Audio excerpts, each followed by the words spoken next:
हर हर महादेव। आज हम जानेंगे कि पूजन में अगरबत्ती का प्रयोग क्यों नहीं करना चाहिए। देखिए, वर्तमान समय में भारत में जितने भी हिंदू सनातनी हैं, वह अपनी पूजन में घर पे, मंदिर में और अपनी दुकान पे, शोरूम में, फैक्ट्री में अगरबत्ती का प्रयोग करते हैं। और बहुत लोगों के घरों में आज अगरबत्ती का प्रयोग होता है। और पूजन अनुष्ठान के दौरान भी तीर्थों में भी सर्वत्र अगरबत्ती का प्रयोग किया जाता है। देखिए, हमारे भारतीय शास्त्रों में सनातन धर्म के अंतर्गत जो हमारे सदग्रंथ हैं, उनमें सारी पद्धति दी गई है कि हमको किस चीज़ का प्रयोग करना चाहिए, किस चीज़ का प्रयोग नहीं करना चाहिए। हमारे यहाँ जो पंचांग, अष्टांग, दशांग, षोडशांग पूजन होता है, उसमें कई द्रव्यों को प्रयोग, कईयों का प्रयोग कम होता है, कईयों का ज़्यादा होता है। लेकिन धूप का प्रयोग और दीपक का प्रयोग सर्वत्र किया जाता है। किसी छोटी सी पूजा हो चाहे बड़ी सी पूजा हो, उसमें धूप दीप अवश्य जलाया जाता है। इसके बगैर किसी भी प्रकार का पूजन संपन्न नहीं माना जाता। लेकिन हमारे यहाँ धूप का प्रयोग है, ना कि अगरबत्ती का। दुर्भाग्य से आज के समय में अगरबत्ती का ही प्रयोग सर्वत्र किया जाता है और सुगंध के कारण, सुगंध के लिए हम अगरबत्ती का प्रयोग करते हैं। देखिए, अगर अब हम जानेंगे कि अगरबत्ती यहाँ आई कहाँ से। देखिए, अगर नाम की एक लकड़ी होती है, जिसको हम अष्टगंध में भी प्रयोग करते हैं, सुगंध के लिए भी प्रयोग करते हैं। वर्तमान समय में अगर का जो इत्र होता है, सबसे महंगा इत्र में यह आता है, जिसको अगर का तेल कहते हैं, ऊद, जिसको ऊद कहते हैं, ऊद ऑयल के नाम से यह इत्र बाज़ार में बिकता है। और क्योंकि ये बहुत महंगा होता है, इसलिए बहुत कम लोग इसको ख़रीद सकते हैं। तो कहने का मेरा तात्पर्य है कि हाँ, हमारे यहाँ वह जो अगर है, वह एक लकड़ी है।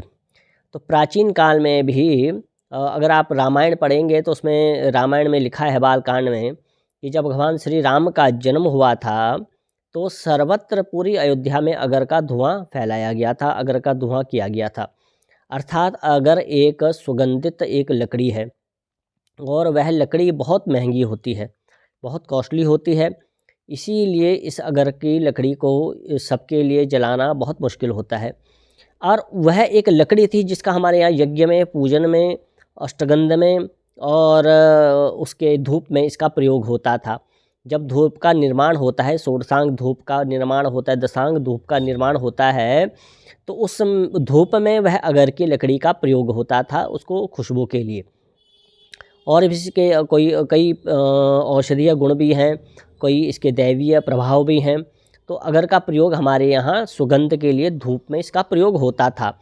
अच्छा, अब वह अगर की वह लकड़ी, वह जो अगर की लकड़ी थी, उसी की छोटी छोटी लकड़ियाँ धूप में वह प्रयोग में आती थी। अब धीरे धीरे बाजारीकरण हुआ, लोगों को ज्ञान कम होने लगा, या लोगों को बताया नहीं गया, लोगों को जानकारी नहीं हुई। और जो बाज़ार में निर्मित अगर के नाम से, जो पहले तो अगर की छोटी छोटी बत्तियां बना के मिलती थी, लेकिन बहुत पहले की बात है। लेकिन वह जो वास्तविक अगर की लकड़ी थी, वह जो अगर की वास्तविक लकड़ी थी, उसकी जो छोटी छोटी बत्तियां होती थी, स्टिक्स होती थी, उसके रूप में आज के समय में वह जो एक बांस की लकड़ी के ऊपर एक लेयर चढ़ाई जाती है, और उस लेयर में, उस चूर्ण में वह सुगंध डाली जाती है, जो केमिकल बेस्ड सुगंध होती है, वह एसेंस डाला जाता है। उसी को अगरबत्ती के नाम से आज बेचा जाता है, और बहुत पहले से बेचा जा रहा है आज। और आज असंख्य कंपनियां, बहुत सारी कंपनियां अगरबत्ती को बेच रही हैं, और हम खरीद रहे हैं, लगा रहे हैं, जला रहे हैं।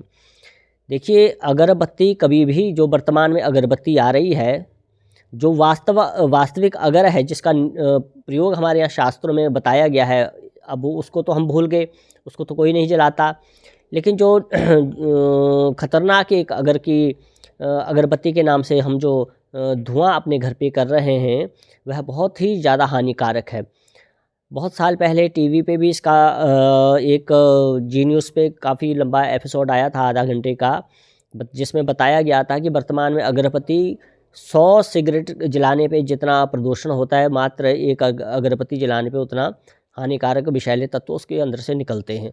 तो कहने का मेरा तात्पर्य है, मैं इसकी शास्त्रीय जो संरचना है और इसके जो दूसरे विषैले प्रभाव हैं वो भी आपको बताता हूँ। अगर देखिए, हमारे यहाँ शास्त्रों में कई प्रकार की लकड़ियों को जलाने की आज्ञा है, विधि है। आम की लकड़ी जला सकते हो, पीपल की, बरगद की, पलाश, गूलर और बिल्व इत्यादि की लकड़ियाँ आप यज्ञ इत्यादि में इसको जला सकते हो।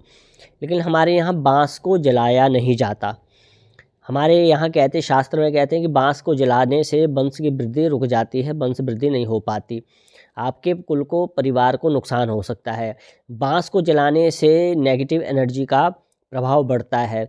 बाँस को जलाने से हमारे यहाँ अशुभ उसको माना जाता है, इसलिए बाँस को नहीं जलाया जाता। तो वर्तमान में जो आप बाँस की लकड़ी जो अगरबत्ती जला रहे हो, सबसे पहले उसमें बाँस होता है, और जब आप अगरबत्ती जलाते हो तो वो बाँस जलता है। तो सबसे पहले, और उसका जो अगर आप इसका विज्ञान की दृष्टि से देखोगे तो बाँस को जलाने से कई प्रकार की हानिकारक जो गैसेज़ हैं वह प्रकट होती हैं, निकलती हैं। एक तो बाँस जलाने से नुकसान है, बाँस हमारे यहाँ शास्त्र निषेध है और आप उसको जला रहे हो। दूसरा, बाँस के ऊपर जो जिससे हमको खुशबू आती है, जो लेयर उस पे चढ़ाई जाती है पाउडर के रूप में, उसमें अधिकतर कई क्या होता है, वर्तमान में जो कोयला होता है उस कोयले की लेयर को चढ़ाते हैं।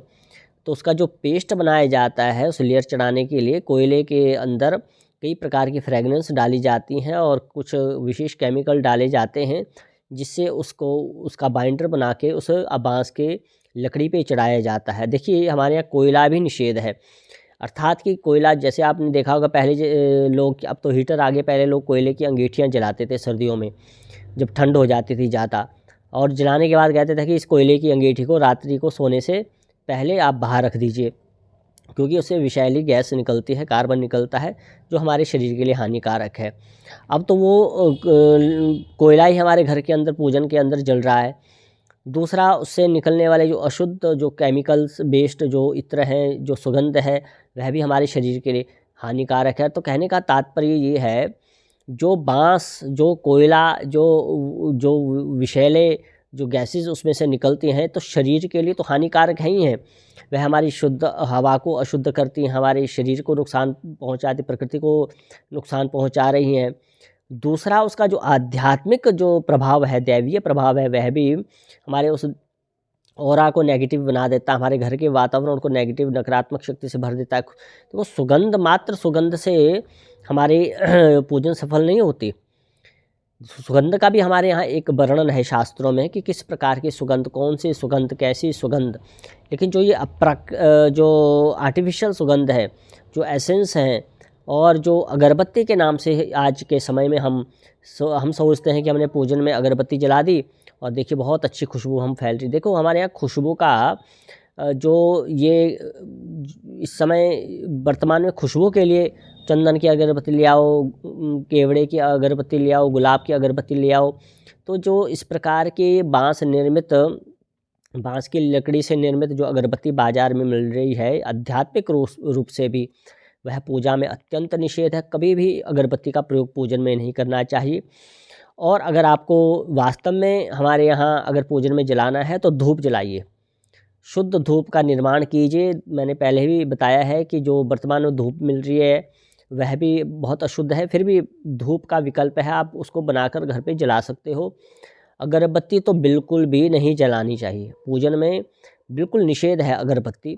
इससे आपकी साधना भी खंडित होगी, आपका जो घर के जो नेगेटिव एनर्जी है उसकी भी वृद्धि होगी, और शरीर के लिए भी ये नुकसानदायी है, स्वास्थ्य को भी बिगाड़ेगा। इसलिए प्रयास कीजिए अगरबत्ती का प्रयोग आप बिल्कुल ना करें, ताकि आप तो इन चीज़ों को अवॉइड करके आप सनातन धर्म की रक्षा भी करोगे, क्योंकि छोटी छोटी चीज़ों से धर्म की रक्षा होती है। हमारे शास्त्र गीता में कहा गया, स्वल्पमस्य धर्मस्य त्रायते महतो भयात्, कि हे अर्जुन, अगर तुम छोटे से छोटा धर्म के रूप में कोई कर्म करते हो तो उस छोटे कर्म का जो फल है बहुत बड़ा हो जाता है। तो अगर आप इस प्रकार से छोटी छोटी बातों को धर्म के अंतर्गत इसको करोगे तो आपको बहुत अच्छा इसका आपको लाभ भी होगा, और सनातन की भी एक प्रकार से आपकी सेवा हो जाएगी। हर हर महादेव।